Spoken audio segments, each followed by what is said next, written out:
રથયાત્રા અનુસંધાને ડીજી સાહેબ, સીપી સાહેબ, પરેશકુમાર ઝા સાહેબ એમને અલગ અલગ ટીમોને સૂચના આપી હતી કે જે ગેરકાયદેસર વેપન છે એ પકડી પાડવામાં આવે અને જે હથિયારનો વેપલો કરે છે એ આરોપીઓ ઉપર કંટ્રોલ લાવવામાં આવે એ સૂચનાના આધારે પીસીબી પીઆઈ છે એમાં ટોનલિયા, પીએસઆઈ જાડેજા, પીએસઆઈ કાજીયા તેમજ એમના માર્ગદર્શન હેઠળ હેડ કોન્સ્ટેબલ કુલદીપસિંહ જાડેજા, વિજયભાઈ તેમજ યુવરાજસિંહ રાણા એમને બાતમી મળી હતી કે શકીલ ભાઈ છે જે એમપી રહે છે એ ચોટીલાના દર્શન ઉર્ફે ગાવસ્કર તેમજ પ્રદીપભાઈ અને જયસુખભાઈ એમને હથિયાર આપે છે અને એ ફર્ધર આખી સૌરાષ્ટ્રમાં વેપન કાર્ટેલનો ધંધો કરે છે. શકીલને પકડ્યા પછી એને 5 હથિયાર સાથે પકડ્યો હતો. એના પછી ધીરે ધીરે જ્યારે ઇન્વેસ્ટિગેશન થતું ગયું એમાં 38 વેપન પીસીબીની ટીમે કબજે કર્યા છે.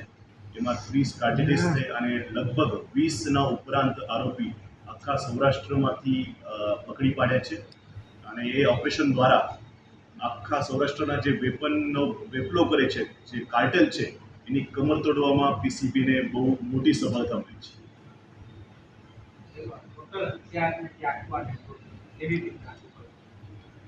ટોટલ 38 હથિયાર છે એ અલગ અલગ 20 આરોપીઓ દ્વારા એમને પકડવામાં આવ્યું છે અને 32 કાર્ટિલેજ અમને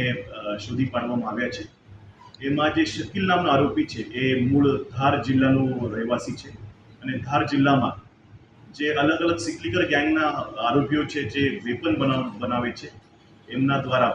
વેપન બનાવી એમને 15 થી 20 હજારમાં શકીલને આપવામાં આવતો હતો અને શકીલ સૌરાષ્ટ્રના અલગ અલગ જિલ્લામાં જેવી કે અમરેલી, સુરેન્દ્રનગર, રાજકોટ રૂરલ, રાજકોટ સિટી, જામનગર આના એવા ઘણા બધા જિલ્લામાં લગભગ 30,000 થી 50,000માં એ વેપન આપતો હતો અને એવી રીતે એ દર્શન ઉર્ફે ગાવસ્કરને આપતો હતો, જયસુખને આપતો હતો, પ્રદીપભાઈને આપતો હતો અને એ આગળ અલગ અલગ લોકોને વેપન આપતા હતા. એવા 20 લોકોને અમે પકડી પાડ્યા છે અને એ મોટું કાર્ટેલ જે હથિયારનું કાર્ટેલ છે એ પકડવામાં રાજકોટ શહેર પોલીસને મોટી સફળતા મળી છે.